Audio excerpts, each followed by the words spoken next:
L'émission La pêche dans la peau vous est présentée grâce à Germain Chevrolet, le casse-croûte du Vieux Moulin, Identité Québec, saucepiquante.ca, les magasins La Tulipe, Target Baits L'Heure et Impression P.A. Morin.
Ce matin, nous sommes à Roberval, au lac Saint-Jean, pour pêcher la Wananiche avec mon ami Charles Dufour.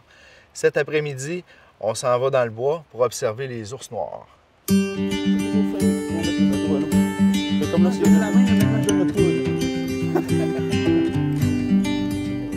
avait regardé la météo depuis quelques jours, on savait qu'il y avait des bons vents du sud-ouest qui étaient annoncés. On va y aller avec le premier plan de match qu'on appelle le chemin de la prudence, mettons. Ça fait qu'on va commencer par pêcher au bord. On va y aller avec des leurres un petit peu plus en surface, voir s'il y a la Wananiche qui va s'alimenter au bord. On va faire une petite pause plus au large dans le coin de Mastoyache aussi, où j'ai eu du succès hier. Moi, je nous donnerai à peu près 3 heures de pêche, jusqu'à 10 heures. Puis s'il n'y a pas d'action, ben, on laisse faire le chemin de la prudence, puis on va dans la vague. On s'en va dans la vague. Ça marche? Oui, parfait. Yes, yes. Cool.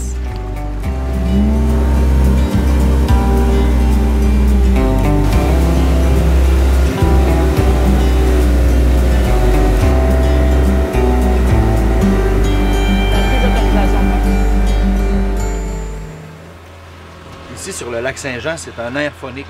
Donc, ça prend une autorisation de pêche supplémentaire en plus du permis de pêche. C'est très, très facile. On peut l'acheter en ligne. Ça se fait très rapidement. Vive la technologie! Le nom Wananiche, c'est un nom autochtone qui a été donné dans la région. Mais en gros, l'espèce principale, c'est du saumon d'eau douce. Donc le même saumon, saumon atlantique en fait. Le même saumon qu'on retrouve là, qui va faire des séjours en mer. Par contre, ici au lac Saint-Jean, elle n'a pas accès à la mer. Donc c'est un saumon qui est d'eau douce, donc qui va compléter son cycle de vie au complet dans le lac Saint-Jean et les rivières là, pour la reproduction. La Wananiche au lac Saint-Jean, c'est un emblème, c'est une fierté.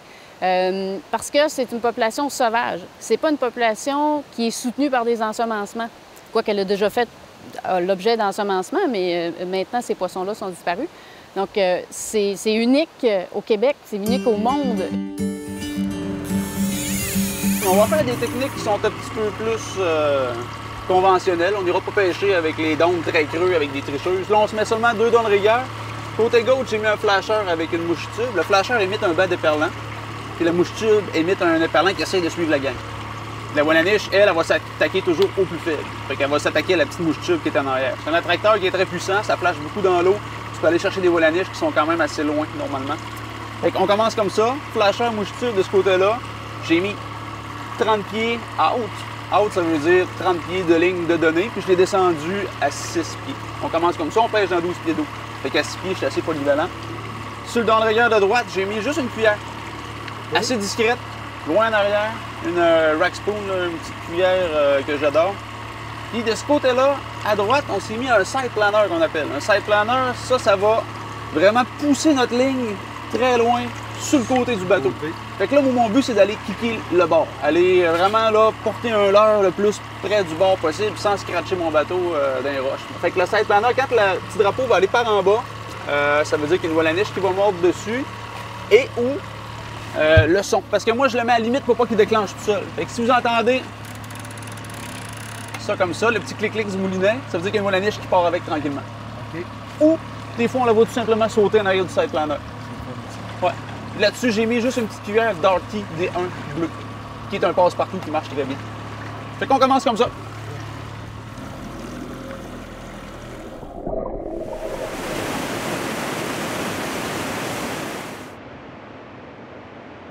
Le gros de la pêche sportive à la Wananiche, là, la majorité des prises se font en lac. Quelques pêcheurs en rive, mais la majorité en embarcation. Et puis depuis 2008, là, on a instauré, en fait, avec la Corporation de l'activité pêche, il y a une nouvelle activité qui a été instaurée, c'est la pêche à la mouche en rivière. Donc les années où on est dans le haut du cycle d'abondance, on peut se permettre d'en prélever davantage. Donc cette activité-là a été créée un peu pour venir gérer les hauts de cycle. Au lac Saint-Jean, il y a 4 rivières qui sont utilisées, 4 principales rivières qui sont utilisées pour la migration des Wananiches, donc pour qu'elles puissent aller se reproduire en rivière. Celle-ci, c'en est une. Elle va faire un parcours migratoire dans la Mistassini d'une 50aine de kilomètres avant de bifurquer dans une autre rivière, la rivière Wasiamska. C'est vraiment là que sont situés les sites de reproduction. Dans cette rivière-là, elle va faire encore 80 km. Donc c'est une grande migratrice, la Wananiche de la Mistassini.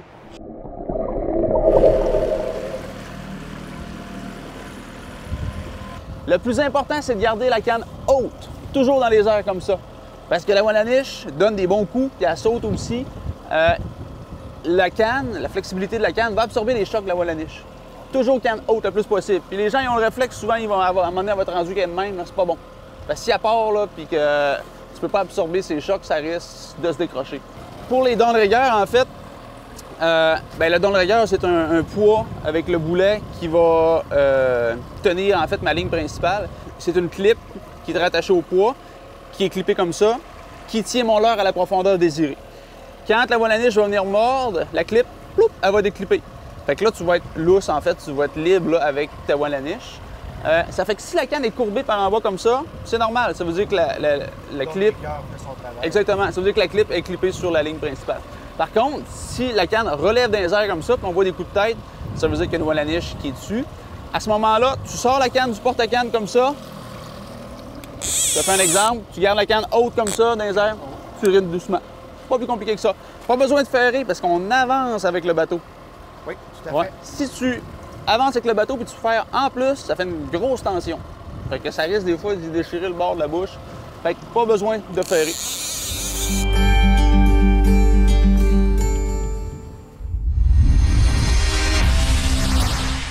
Germain Chevrolet Saint-Raymond, fier partenaire de l'émission La pêche dans la peau avec Samuel Gendron.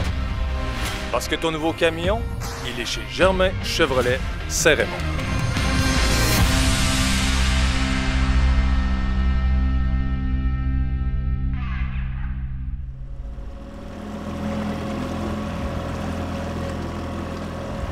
Depuis que je suis capable de marcher, que je suis mon père dans le bois pour la truite, puis à Wananiche, à 4 h du matin, là, allonger les bords, là, puis me coucher un petit peu sur une veste de sauvetage là, quand je m'endors trop. Fait que, tu sais, oui, je suis passionné là, depuis toujours, la pêche, ouais. Je me rappelle au primaire, je me levais le matin, 1h30 avant d'aller à l'école, j'allais pêcher le doré sur le bord. Après ça, j'allais à l'école. Le midi, je prenais ma canne à brochets, et j'allais pêcher les brochets qui se faisaient dorer au soleil dans les petits herbiers. Après ça, après l'école, je me dépêchais de faire mes devoirs. Puis devine qu'est-ce que je faisais le soir? Je retournais pêcher le doré. Fait que j'ai fait ça, là, écoute, une grande partie de mon enfance. Une petite pause à l'adolescence. Puis après ça, j'ai reparti là, dans le coin de 17 ans à repêcher là, pour la peine. Puis à 18 ans, j'ai fait mon DEP en guide de chasse et pêche. Puis écoute, là, c'est ma 16e saison que je travaille dans le domaine de la pêche là, à temps plein. Puis encore chaque matin, il n'y a pas un matin que je me lève puis que ça me tente pas d'aller pêcher avec les clients puis de leur faire prendre du poisson. L'hiver, à moins 40, là, je m'habille puis j'ai pas de problème. On décolle dans les cabanes à pêche avec les skidoo. C'est pas routinier, hein, parce que selon le moment de la saison, le poisson va être à tel endroit, puis après ça, tu sais, ça bouge beaucoup. Tu es toujours en recherche du poisson, fait que tu sais, c'est pas une routine, là. Les techniques évoluent, on se fait des chums, là. J'ai des clients, moi, qui viennent depuis longtemps, c'est rendu des chums, là, c'est rendu des amis. Je suis allé pêcher sur le lac Winfrey-Magog l'autre jour avec un guide, puis 3 de mes clients qui sont devenus des amis. Ils leur manquait une place, ils m'ont dit « Charles, t'embarques-tu avec nous autres? On va pêcher la grise sur le semaine Primaga. » Je dis « Ben écoute, c'est sûr. » Fait que tu sais, on développe des amitiés justement avec les clients, c'est le fun. On fait des belles rencontres.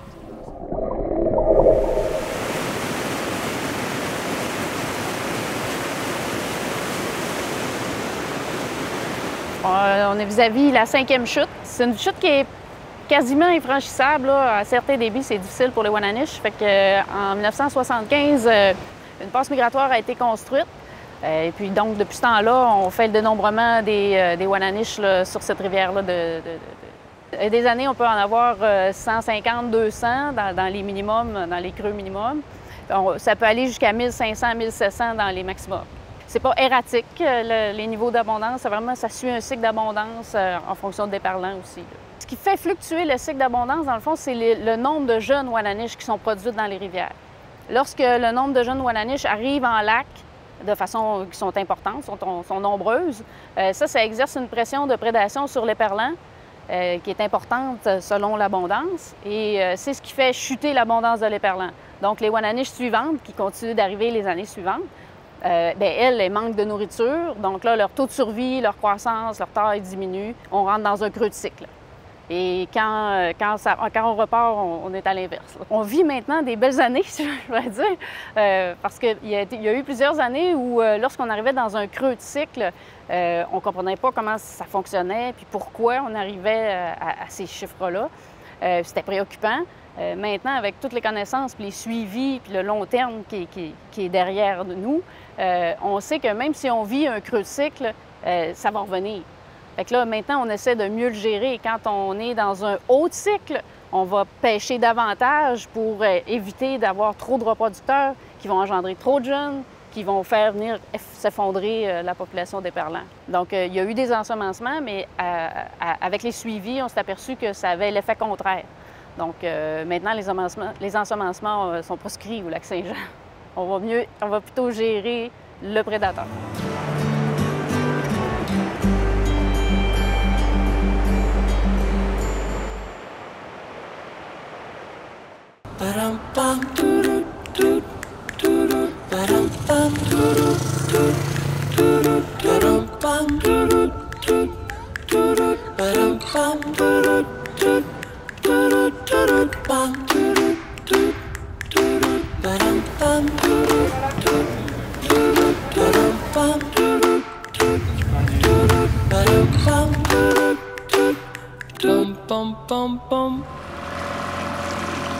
Là, on va commencer à travailler avec des tricheuses.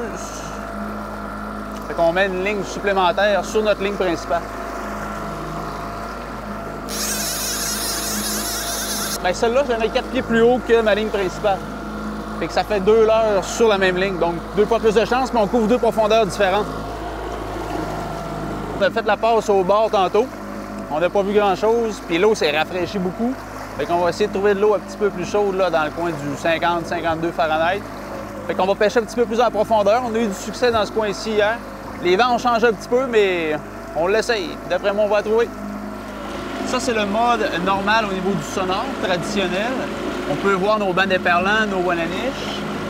Dans le fond, c'est comme une time-lapse. C'est comme une ligne de temps. C'est le temps réel à droite, puis le passé à gauche. Puis, on a une nouvelle technologie qui est sortie depuis quelques années là, qui s'appelle le Panoptique de Garmin. À ce moment-là, on peut voir du direct. Ça veut dire que si je mets ma sonde Panoptique, je vois vraiment mon boulet de rigueur. Ça, c'est mon flasher avec ma mouche tube qui tourne. Ça, c'est un émirion. Ça, c'est une tricheuse. Dans le fond, c'est un petit poisson nageur, un live target. Fait que c'est du direct. Fait que je peux vraiment avoir une Wananiche qui va partir, mettons, qui va aller en arrière de notre leurre. On peut voir si elle va monter sa tricheuse ou si elle va aller sur le flasher. Bref, on voit le poisson avant même que ça mord sur la canne. Fait que des fois, ça nous donne l'information supplémentaire. Si ça fait 2 Wananiche qui vient virer à mon flasher et qui revire de bord, ça veut dire que ma vitesse n'est pas bonne ou ma couleur n'est pas bonne ou bref, il y a quelque chose qui ne marche pas.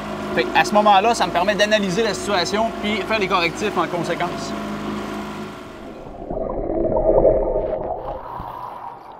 Bien, les poissons sont en migration, donc elles remontent la rivière. Donc, elles remontent les petits bassins un à un jusqu'à temps qu'elles arrivent dans une cage. Donc là, c'est là que ça nous permet de faire un dénombrement. Puis au passage, on prélève des échantillons d'écailles et on fait des mesures sur quelques échantillons de poissons. Les écailles sont un peu à l'image d'une rondelle d'arbre.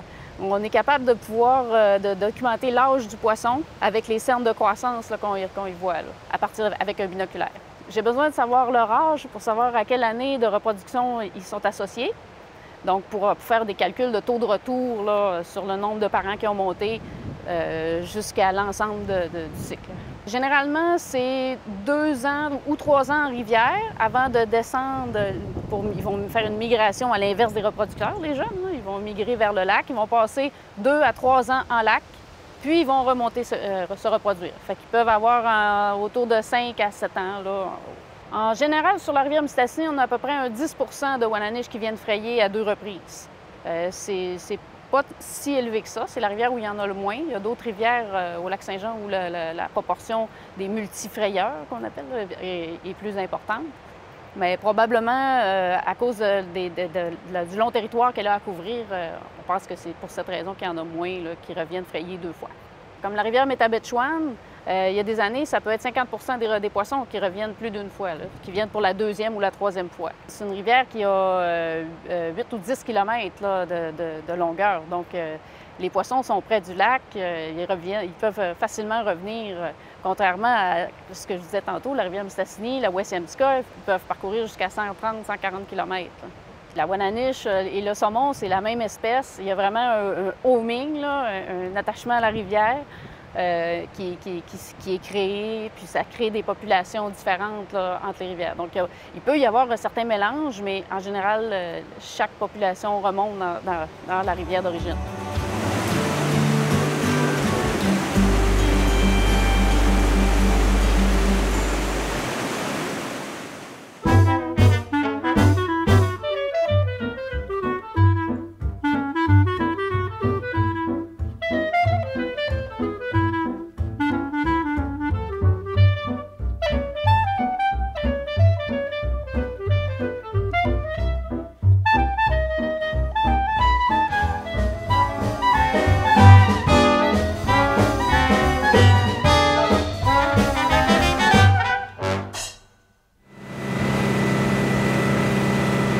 Je m'en viens sur une valeur sûre là, dans le coin de l'île La Traverse ici où j'ai fait quand même des pêches pas mal depuis l'ouverture le 14 mai. Ça fait qu'on s'en vient travailler ce coin-là. On n'a pas de ligne à l'eau encore, on vient juste d'arriver. On a quand même 52,4 Fahrenheit. Donc c'est une température qui me tease plus on un peu. Là. Pour moi, c'est un petit peu meilleur pour la Wananiche quand on sait que sa température préférentielle elle va être pas mal 55 Fahrenheit. Là.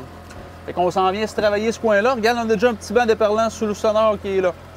Ça fait qu'on se met des lignes à l'eau pour l'école. C'est bon? Parfait. Donc, ferme ma belle. Yes sir, yes sir! Oui.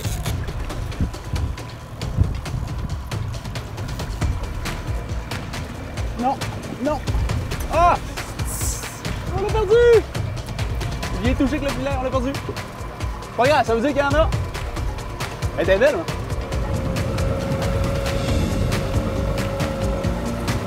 C'est bon. Bravo, mon chum!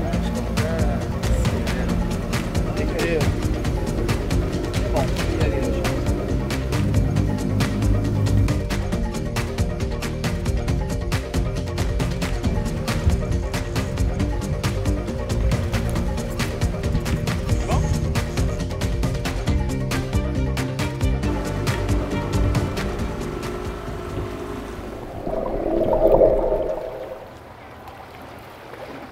On échantillonne l'éperlant. On a monté un protocole pour viser surtout les jeunes éperlants de l'année. Donc oui, parce que c'est effectivement cette cohorte-là qui est plus visée par la Wananiche, donc elle est très fine bouche. Et donc c'est ça, on fait un échantillonnage de nuit. Parce que l'éperlant, son comportement est plus diurne, nocturne, c'est-à-dire, c'est qu'il va se répartir plus aléatoirement pour s'alimenter. Donc, s'il est plus dispersé, nous, quand on fait nos stations, notre échantillonnage, bien, on a un meilleur portrait que s'il est constitué encore en banc comme le jour, on passe à côté, donc on n'aurait pas un bon portrait de l'abondance.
42, 34, 40, 45, 40.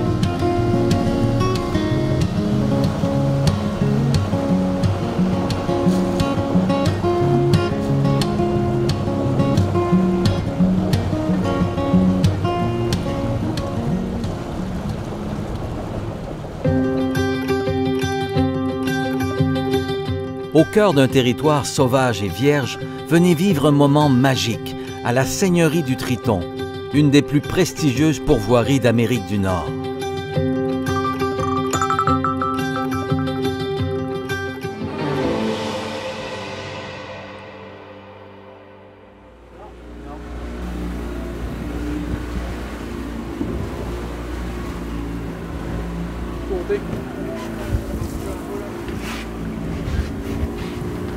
Mais la météo s'est pas trompée, là, les gros vents sont décollés. On avait une bonne vague, là, 4 à 5 pieds quand même, ça fait que on a décidé d'aller essayer un autre endroit. Là, on vient d'arriver dans le secteur de Val-Jalbert. On a 55 Fahrenheit là, au niveau de la température d'eau. C'est un endroit qui a de la volaniche qui se tient en début de saison. Là, il était comme parti un petit peu d'ici, mais avec le refroidissement des eaux, on va se croiser les doigts pour qu'on soit dessus.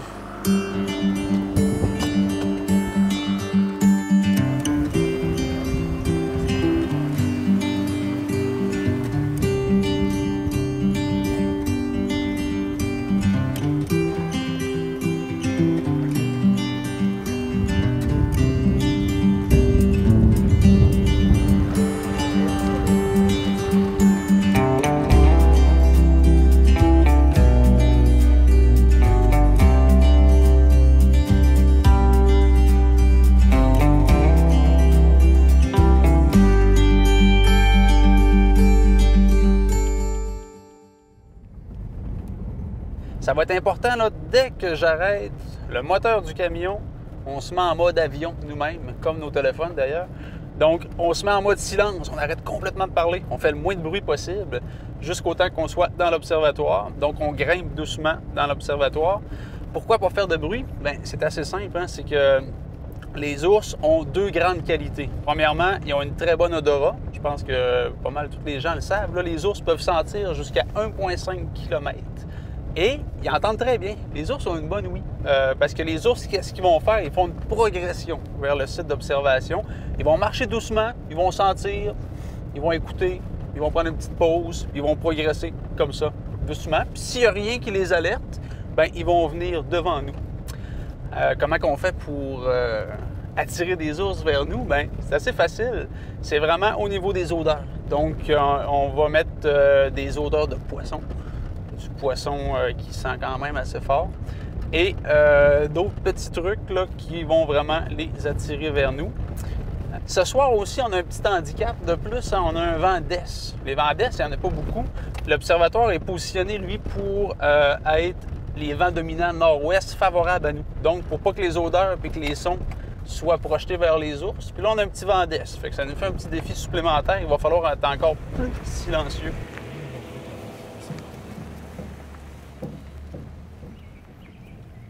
Ouais, les castors vont venir plus tard, puis normalement, où est-ce que je vais mettre les carottes, ils vont vraiment, là, je te dis, là, ils vont partir de la gauche, là, puis ils vont s'en venir direct, là, ils vont sortir de l'eau, normalement, au complet. OK.